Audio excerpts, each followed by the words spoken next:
Halo semuanya, Shalom. Apa kabar nih? Semoga semuanya dalam kondisi yang baik ya. Oke, ketemu lagi kita di acara ibadah GP online. Semoga dalam waktu dekat ini kita bisa segera ketemu kembali. Ya, teman-teman semuanya masih pada ingat kan dengan tema kita bulan ini? Temanya itu judulnya Nyata Sanes Kalangkang, atau dalam bahasa Indonesianya itu nyata bukan bayang-bayang. Jadi semoga kita semuanya sebagai GP bisa selalu menjadi terang dan memberikan tindakan-tindakan yang nyata untuk memuji dan membesarkan nama Tuhan di sekitar kita. Oke, sebelum kita mulai ibadah, saya pengen ngajak kita semuanya melakukan ritual kita nih, ya. Oke, semangat ya, minta bantuan Kak Joel dan Kak Os. Oke, kita mulai ritualnya ya. Siapa kita? GPIB. Apa kabar GP? Luar biasa, fantastis. Yes. Tepuk GP. GP.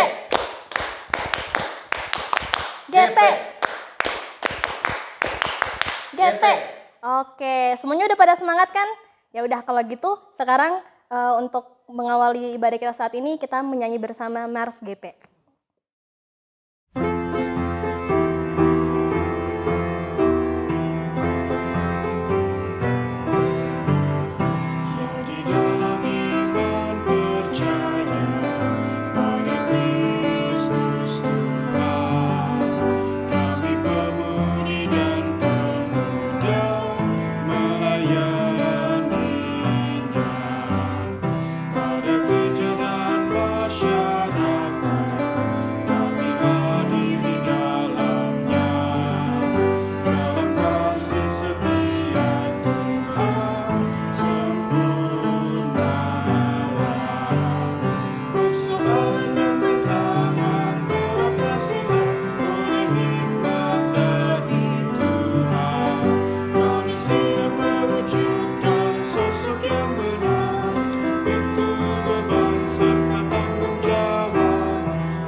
Oke teman-teman semuanya, sebelum kita masuk dalam ibadah, mari kita sama-sama saat teduh.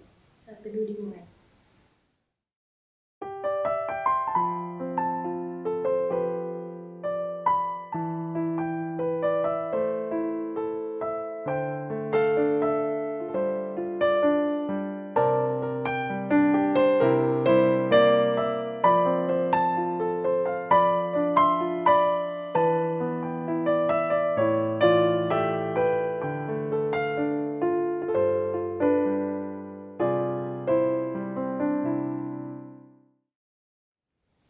Ya Tuhan Yesus, Bapa dalam kerajaan surga, terima kasih Bapa untuk kesempatan ini. Kami sudah boleh berkumpul kembali Bapa, meskipun dari tempat yang berbeda, tapi kami yakin dan percaya selalu bahwa melalui ibadah ini kami sama-sama bersatu untuk memuji dan membesarkan nama-Mu.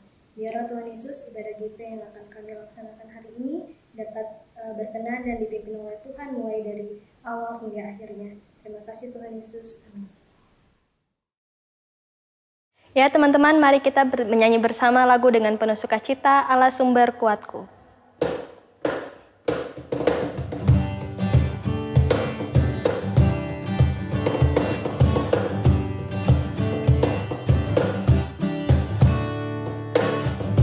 Hanya Kau milikku di surga, tiada yang ku ingini di bumi, hanya Kau. Tak ku andalkan kekuatanku, namun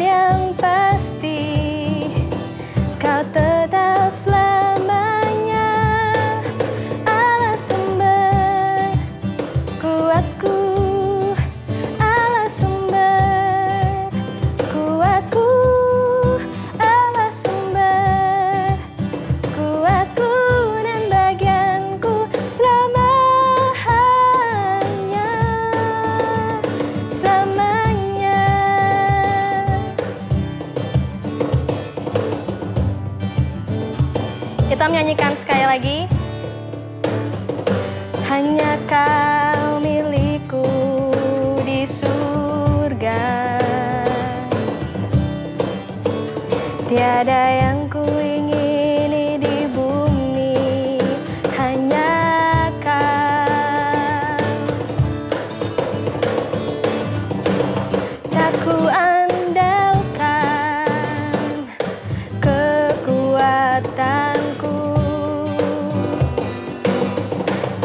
namun yang pasti kau tetap selamanya Allah sumber kuatku, Allah sumber kuatku, Allah sumber kuatku dan bagianku selamanya. Allah sumber kuatku, Allah sumber kuatku, Allah sumber kuatku dan bagianku selamanya, selamanya, selamanya, selamanya.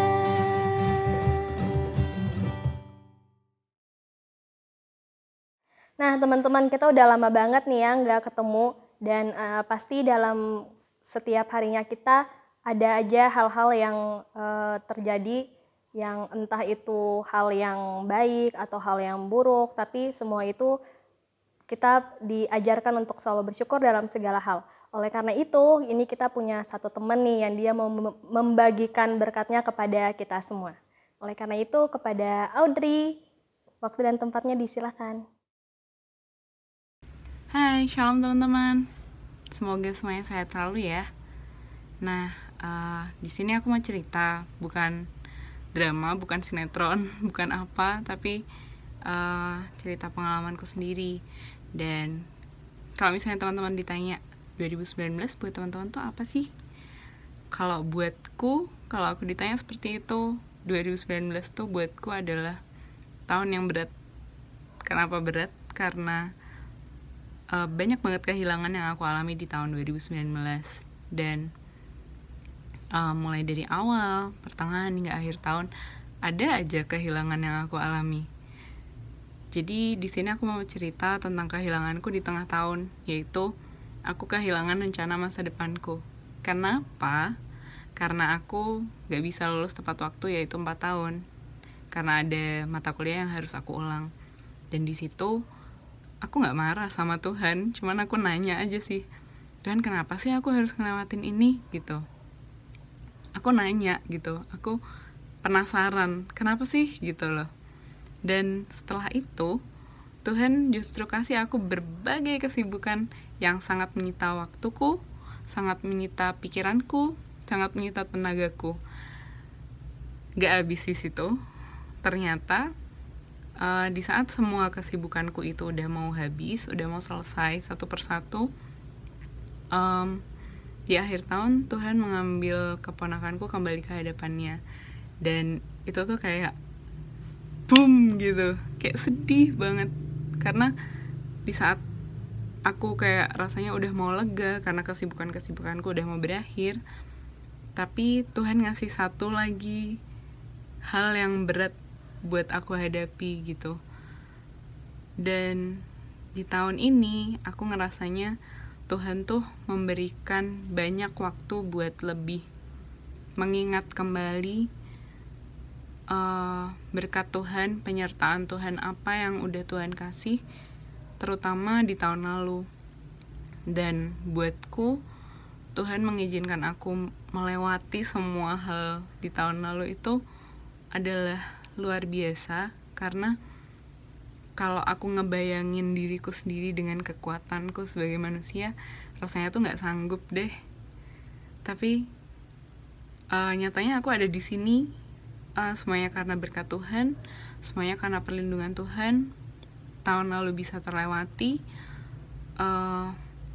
dan hal lain adalah di saat-saat kesibukanku itu banyak tugas dan tanggung jawab yang harus aku pegang dan harus aku selesaikan, dan di situ Tuhan tuh mau menunjukkan bahwa Tuhan tuh beserta, karena aku berusaha menyelesaikan apa yang ada di hadapanku dan dengan kemampuanku secara maksimal. Dan di situ tuh Tuhan mengingatkan bahwa kalau kamu setia dengan perkara kecil, maka Tuhan akan ngasih perkara besar di dalam hidupmu.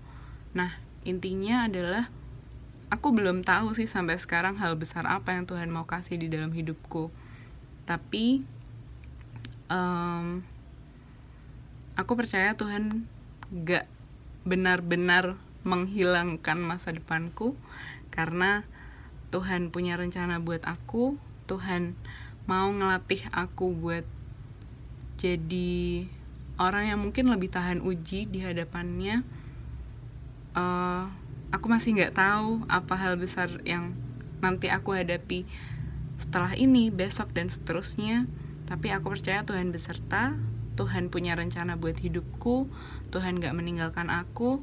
Dan aku percaya itu juga berlaku buat teman-teman semua. Jadi di masa pandemi ini, teman-teman bisa tetap melakukan hal apa yang bisa teman-teman lakukan, karena meskipun sekecil apapun hal itu, Tuhan tuh melihat, Tuhan tuh gak pernah luput mengawasi kita, dan bahkan isi hati kita tuh Tuhan tahu gitu. Jadi tetap percaya bahwa Tuhan tuh ada di sekitar kita, ada di samping kita, ada bersama kita. Tuhan tetap punya rencana buat kehidupan kita, dan di saat yang serba gak pasti kayak gini, Tuhan tetap punya rencana buat kita semua. Semoga Tuhan Yesus memberkati kita semua. Oke, terima kasih kepada Audrey yang sudah membagikan berkatnya. Semoga apa yang sudah dibagikan dapat menjadi berkat dan juga bisa menjadi pesan yang baik kepada kita semuanya. Ya teman-teman, tiba saatnya kita akan masuk dalam pelayanan firman Tuhan. Oleh karena itu mari sama-sama kita menyanyikan lagu Penuhkanlah Bejanaku.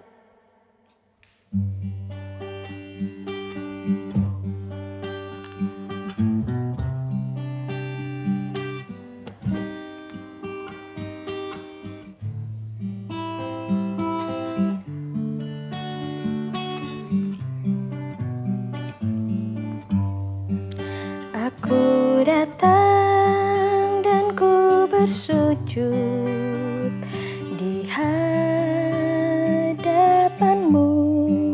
ku rasakan indah hadiratmu.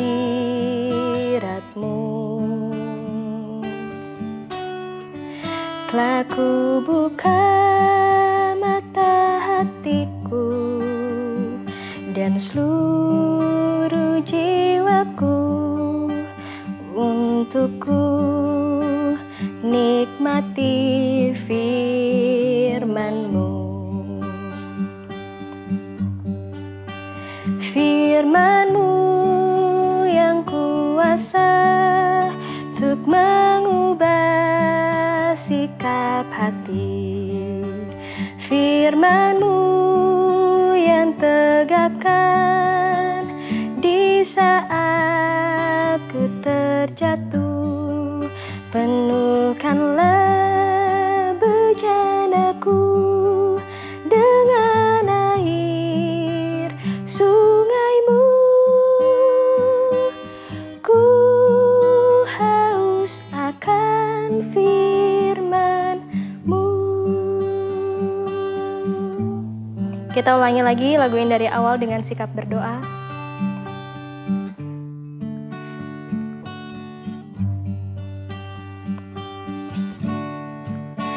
Aku datang dan ku bersujud di hadapan-Mu, ku rasakan indah hadirat-Mu. Telah ku buka mata hatiku dan seluruh jiwaku untuk ku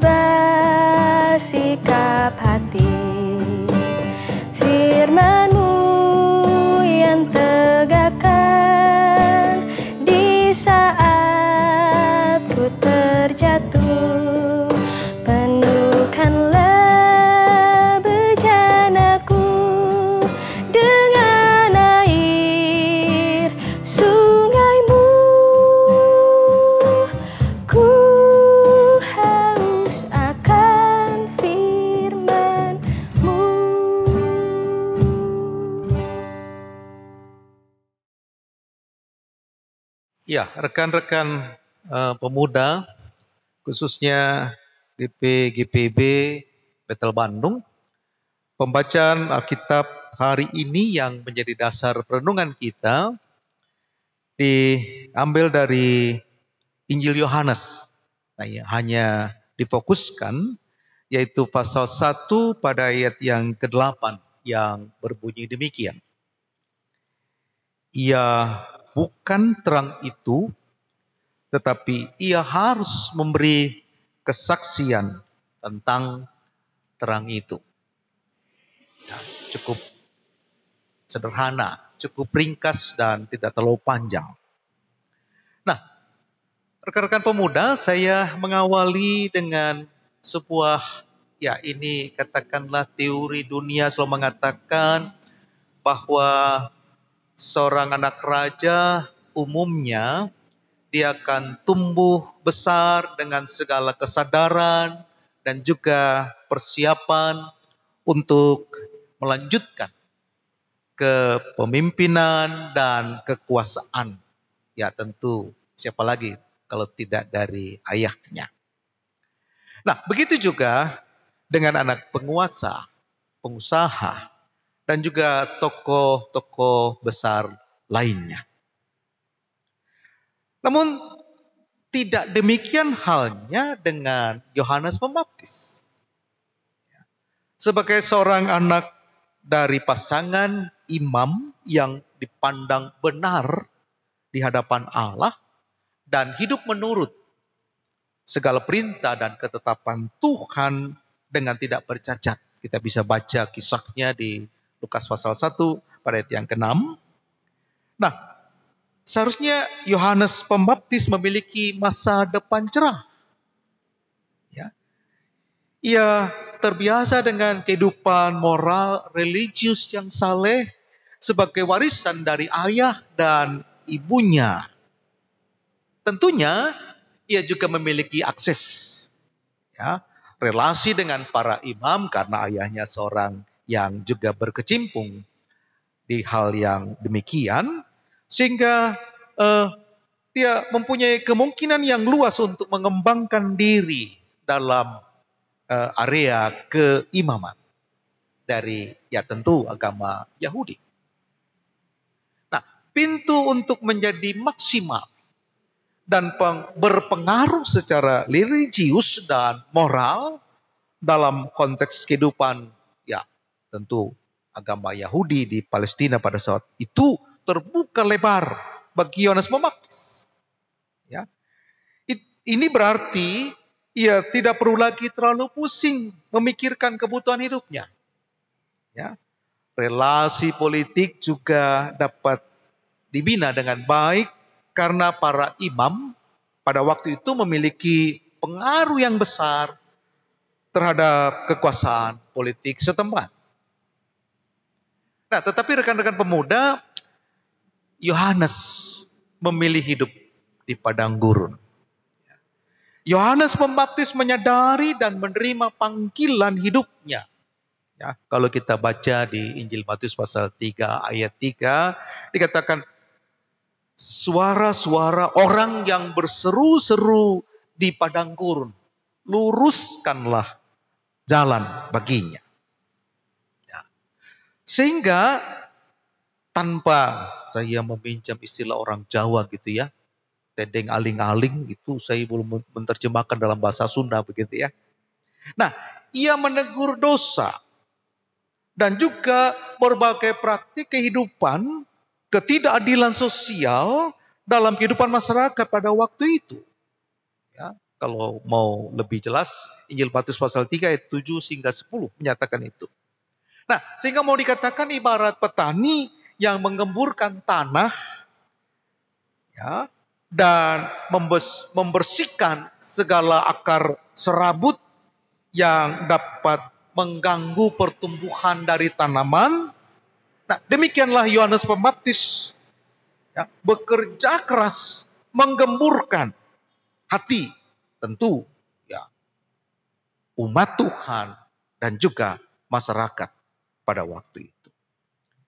Nah, ini yang dilakukan dengan cara menyadarkan mereka akan kesalahan mereka. Agar mereka dikatakan apa? Kita kenal ya, dia punya ya statementnya. Bertobatlah kamu dan berilah diri untuk dibaptis. Ya, dan ada satu kalimat yang cukup pedas lagi di samping itu. Nah, melalui pelayanan Yohanes Pembaptis, sebenarnya mau dikatakan Allah ini sedang menyingkirkan akar serabut dari hati umat dan juga masyarakat pada waktu itu. Supaya apa? Benih firman Tuhan dari dia. Kalau bacaan kita secara lengkap katakan, sang terang sejati itu yang akan datang yaitu Yesus dapat dengan mudah berakar dan juga tumbuh dalam kehidupan mereka. Nah, rekan-rekan pemuda, salah satu kebutuhan dalam peradaban manusia adalah peralatan elektronis yang berfungsi sebagai penerang. Nah, meskipun alat penerangan telah dimiliki manusia, tetapi alat itu tetap tidak mampu menerangi kegelapan dunia ini. Nah, oleh karena itu, Allah berinisiatif mengirimkan terang sejati. Gunanya apa? Yaitu menerangi hati dan memberi hidup bagi manusia. Tentunya hidup dalam terang firman Allah. Sehingga mau dikatakan kepada kita, seharusnya kita kalau baca secara lengkap, Tuhan Yesus itu adalah terang sejati. Karena apa? Yang pertama kita mesti pahami dulu, karena dia adalah firman yang kekal. Ya. Penyataan pembuka Injil Yohanes sangat penting menegaskan bagaimana dikatakan pada mulanya adalah firman. Pasal 1 ayat yang pertama. Nah, dalam frase ini mau menegaskan bagaimana kekekalan firman itu sejak semula. Ya.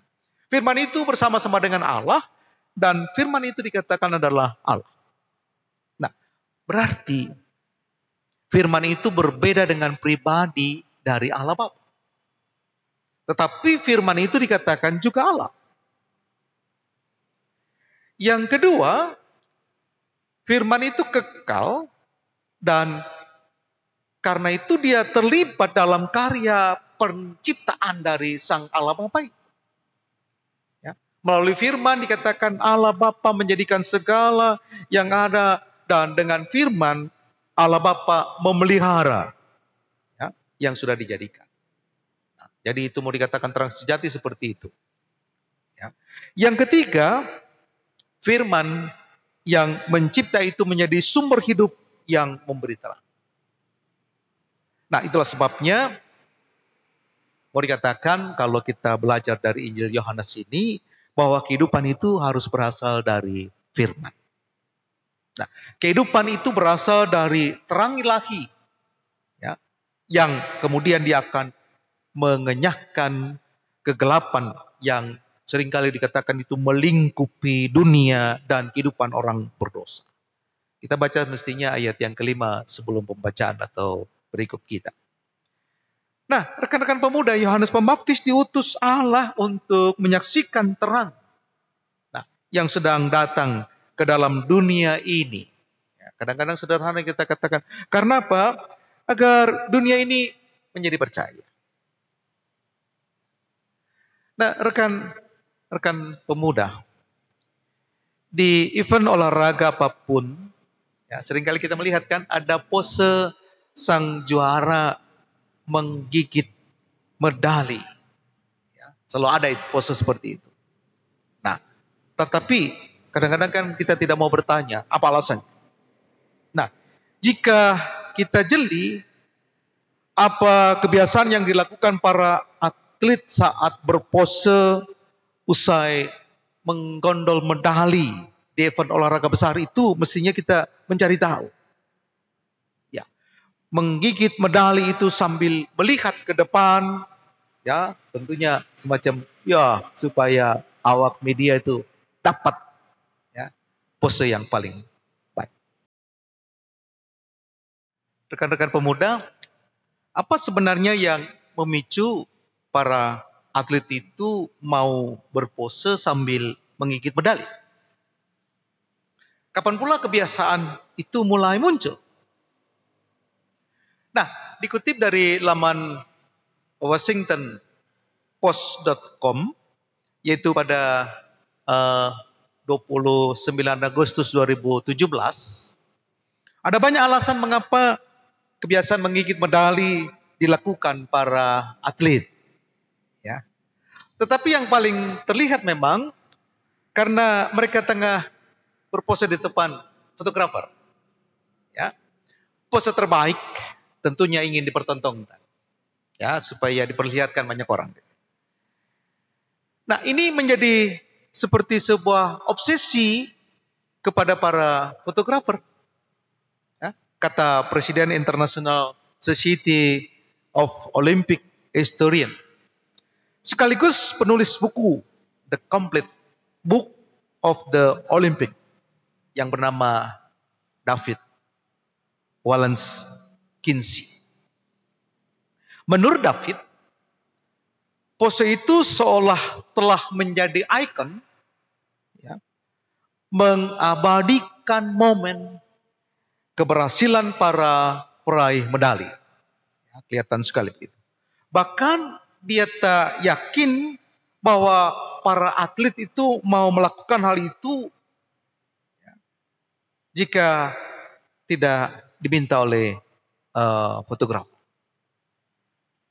Nah, jika kita melihat dari sejarahnya, menggigit emas atau medali itu adalah kebiasaan yang biasa terjadi pada saat era perburuan emas. Ya, kita kenal dengan istilah gold rush. Ya. Cara ini dilakukan untuk menguji emas temuan mereka. Nah, apakah dia logam asli? Apakah ada yang disebut dengan pirit? Atau malah ya emas bohongan? Ya. Pirit adalah mineral berwarna kekuningan dengan kilap logam yang cerah. Nah, sehingga menurut Mohs Hardness Scale, ya, gigi manusia itu lebih keras dari emas. Ya, namun lebih lembut maksudnya, lebih ya slow begitu dibandingkan dengan pirit. Teknik menggigit juga dilakukan untuk menilai apakah koin yang terbuat dari emas murni atau hanya logam murahan. Semacam kita selalu tahu istilah dia disepuh, dilapis dengan emas. Nah, dengan alasan itu pula cara para atlet menggigit medali emas lebih, ya, karena aksi spontan. Nah, fotografer menilai pose itu menjadi lucu, seolah-olah ini menggambarkan keingintahuan para atlet menilai medali itu berasal dari emas murni atau campuran. Padahal kalau mau dinilai harganya, ya yang katanya yang asli cuma ya kira-kira dirupiahkan 7,3 juta. Nah, saudaraku, lewat cerita ini mau dikatakan kepada kita, Yohanes Pembaptis itu juga diutus oleh Allah, ya, untuk menyaksikan terang yang sedang datang ke dalam dunia. Dikatakan apa? Ya, agar orang mempercayai Allah dan menerima terang ilahi itu dengan dia akan mengenyahkan kegelapan dalam hidup. Nah, artinya bahwa seperti pose sang atlet tadi, dia mau katakan, Yohanes Pembaptis mau katakan, hidup yang Allah anugerahkan lewat terang ilahi itu memang asli. Nah, dengan Yohanes Pembaptis mengatakan mengujinya lewat kehidupan yang seringkali dia memprotes, mengkritik ketidakadilan, bahkan yang lain itu, maka dia mau katakan, mari jadilah mazmur. Ya. Karena apa? Terang ilahi selalu mewarnai kehidupan kita. Nah, rekan-rekan pemuda, akhirnya saya kembali lagi mengajak kita, ya, untuk bercermin. Pernahkah kita melihat kumpulan monyet ketika dibagi roti?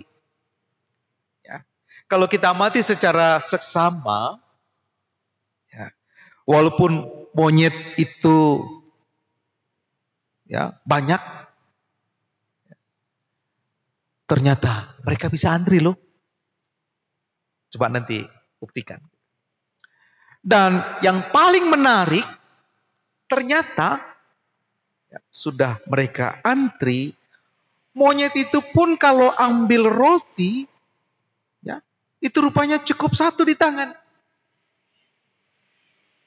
Ya, karena ya, kemudian akan kita melihat ada satu pemandangan lain bahwa tangan yang satu itu, kalau kita pakai istilah orang timur sana, mengkope-kope itu kemudian mengambilnya untuk dimakan. Nah, rekan-rekan pemuda, ini menjadi cermin bagi kita. Ya. Monyet saja bisa. Sementara umat Tuhan, kadang bukan hanya mengambil, jangankan satu. Malah kadang-kadang kita apa? Kita menimbunnya. Nah rekan-rekan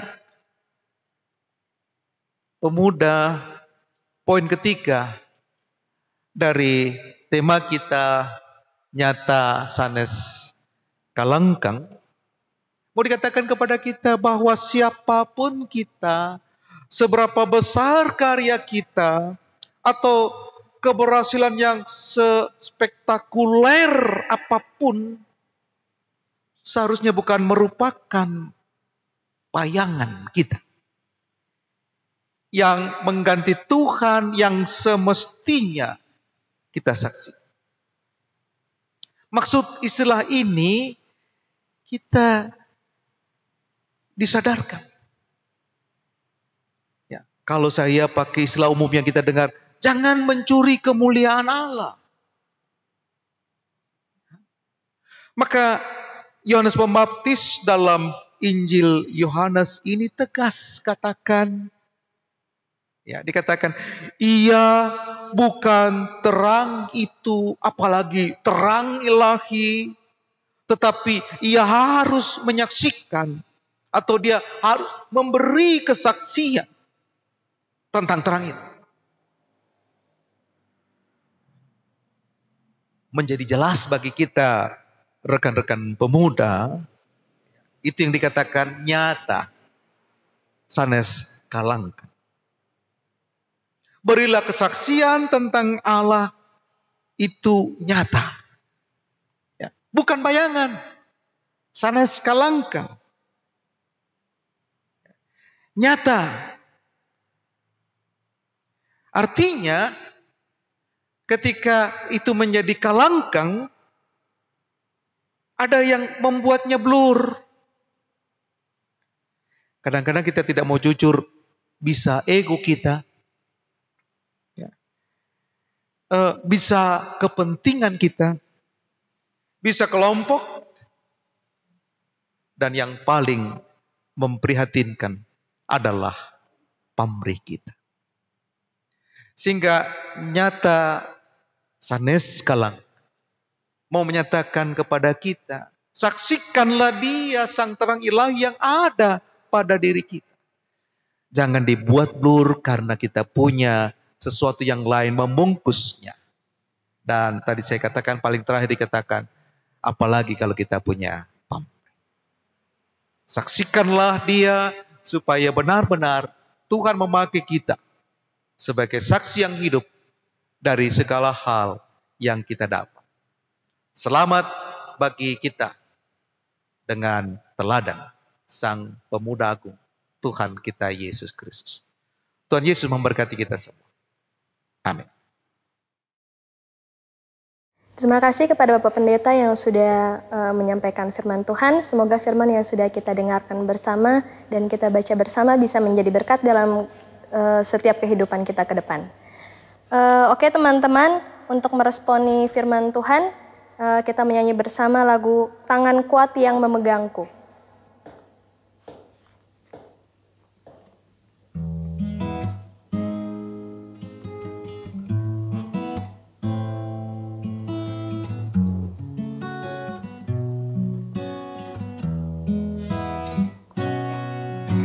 Saat ku sendiri, tiada seorang pun yang memperhatikanku seperti Kau Tuhan. Saat ku berjalan dalam lembah kelam, ku percaya Kau selalu sertaku. Saat ku sendiri, tiada seorang pun yang memperhatikanku seperti Kau Tuhan. Saat ku berjalan dalam lembah kelam, ku percaya Kau selalu sertaku.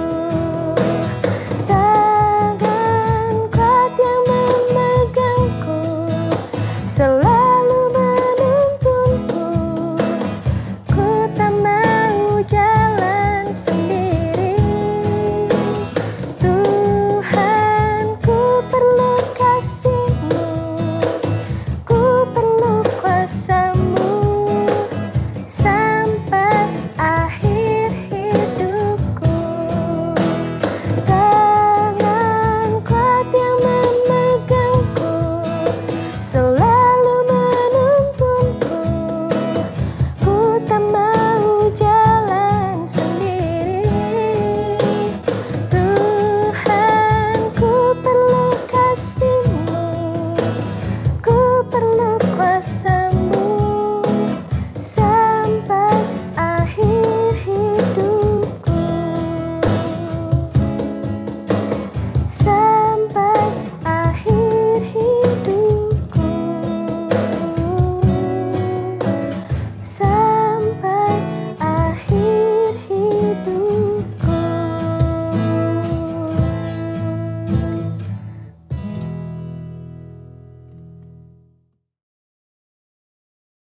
Rekan-rekan pemuda, mari kita bersama berdoa.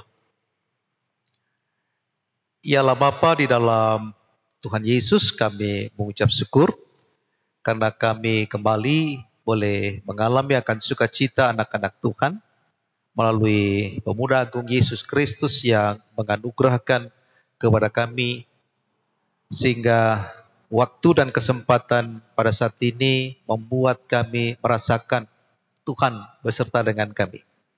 Kami menyerahkan keberadaan kami selaku baik pelayan Tuhan, selaku pengurus gerakan pemuda dan juga anggota gerakan pemuda, khususnya kami di GPB Jemaat Betel Bandung. Sukacitamu Engkau nyatakan ketika kami boleh terus merenungkan firman-Mu, menggumuli kehidupan kami, bahkan beserta dengan sukacita yang boleh kami juga rasakan Tuhan melingkupi kami. Terima kasih atas segala hal yang Tuhan telah nyatakan. Kami tetap diberikan kesempatan untuk pekerjaan, untuk studi, bahkan sukacita bersama dengan keluarga. Sungguh pun kami tetap juga bergumul. Ada banyak orang yang juga mengalami penderitaan, sakit penyakit, juga terpapar pandemi COVID-19. Tuhan, kami menyerahkan keberadaan kami, terutama kami menyerahkan akan karya layan yang Kau nyatakan melalui kami. Terima kasih Bapa di surga, kami tak lupa berdoa selaku anak-anak Tuhan yang rindu damai sejahtera-Mu Kau nyatakan ketika kami teringat akan saudara-saudara kami yang berada di Lebanon, saudara kami yang berada di sekitar Gunung Sinabung. Tuhan, bencana ini juga masih melanda mereka. Sungguh pun secara global, dunia tetap juga bergumul dengan pandemi COVID-19. Kami menyerahkan mereka ke dalam tangan-Mu ya Bapa, saudara-saudara kami yang berada di Lebanon khususnya dan juga di sekitar Gunung Sinabung yang sedang bererupsi. Tuhan memberkati.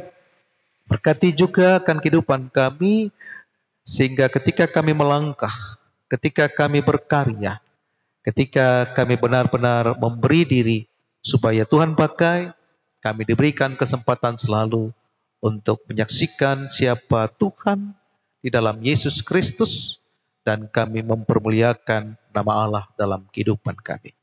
Terima kasih ya Bapa di surga, sukacita kami boleh terus mengawal kami, dan itulah yang menyemangati kami, sehingga kami hidup selalu berpengharapan di dalam Tuhan, bahkan bersukacita bersyukur karena Tuhan selalu berkenan, dan di sana Tuhan sedang mempermuliakan kami. Terima kasih ya Bapa di surga, inilah syukur hati kami, dan biarlah ketika kami boleh bertelur di hadapan Tuhan, dan kami menaikkan doa syukur ini hanya di dalam satu nama, Yesus Kristus, Tuhan dan Juru Selamat kami, yang telah mengajar kami berdoa bersama-sama.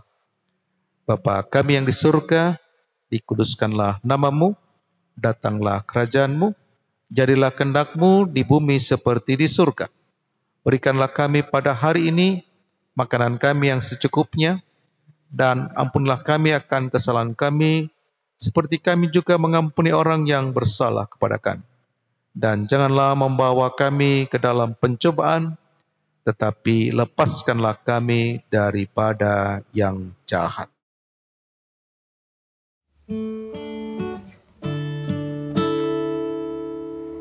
Karena Engkaulah yang mempunyai kerajaan dan kuasa dan kemuliaan sampai selama-lamanya.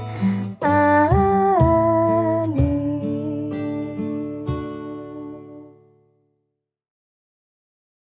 Teman-teman, tiba saatnya sekarang kita akan memberikan persembahan syukur. Jadi teman-teman dipersilakan untuk mempersiapkan persembahan syukurnya.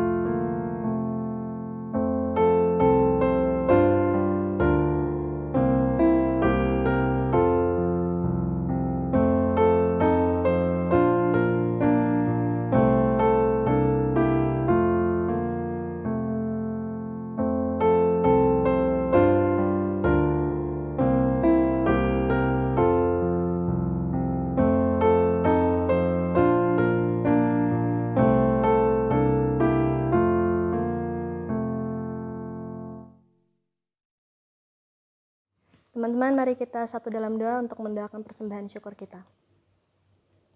Ya Tuhan Allah Bapa dalam kerajaan sorga, terima kasih Bapa untuk kesempatan di hari ini. Kami sudah boleh bernyanyi, membaca firman Tuhan, memuji dan membesarkan nama-Mu Bapa. Sekarang kami sudah memberikan persembahan syukur kami dari segala penghasilan-penghasilan kami, Tuhan Yesus. Biarlah persembahan yang kami berikan di hari ini semuanya dapat berguna bagi pekerjaan-Mu di tengah-tengah dunia ini. Terima kasih Tuhan Yesus. Amin. Oke teman-teman, kita sudah tiba di penghujung ibadah. Oleh karena itu, saya mengundang teman-teman semua, kita menyanyikan Kidung Jemaat nomor 340, Hai Bangkit Bagi Yesus.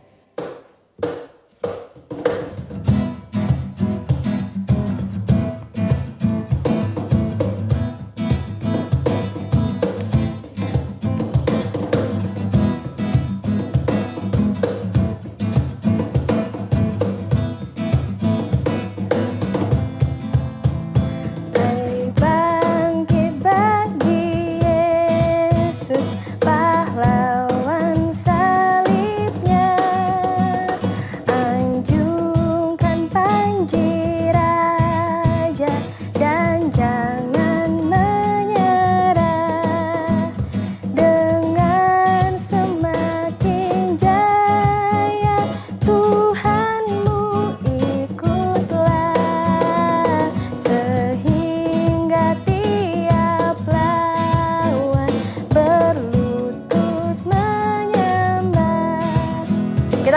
ayatnya yang kedua.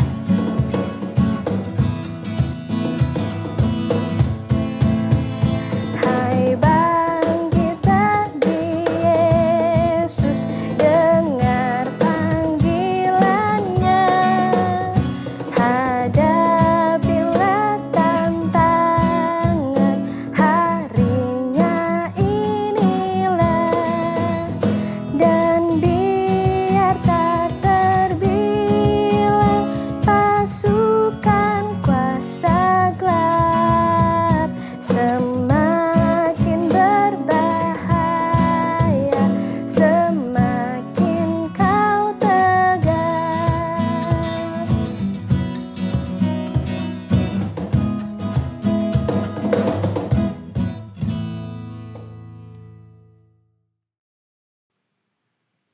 Rekan-rekan pemuda, mari arahkan hatimu kepada Tuhan dan terimalah berkat-Nya.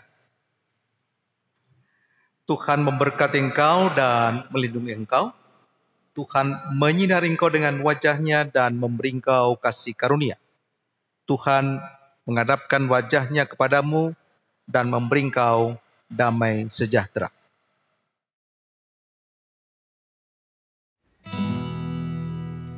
Bapa, terima kasih.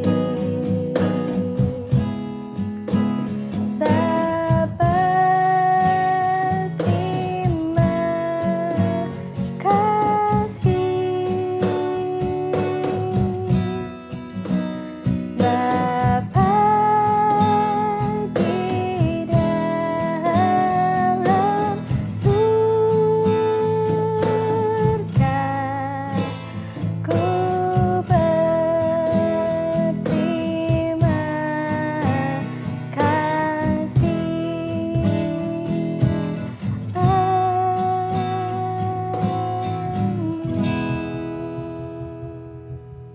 Shalom semuanya, terima kasih sudah beribadah bersama di hari ini. Sampai ketemu lagi di ibadah GP selanjutnya.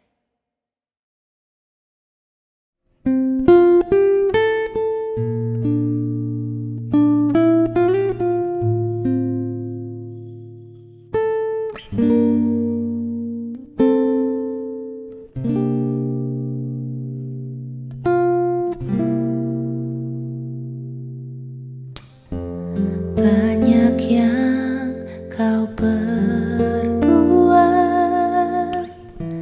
di dalam hidupku, rancangan indahmu terjadi di hidupku. Bapa yang mengerti segala yang ku perlu, kasih-Mu sempurna nyata dalam hidupku. Ku bersyukur Bapa, ku bersyukur Tuhan, buat kasih setia-Mu di dalam hidupku. Ku bersyukur, ku bersyukur Bapa, ku bersyukur Tuhan, buat kasih setia-Mu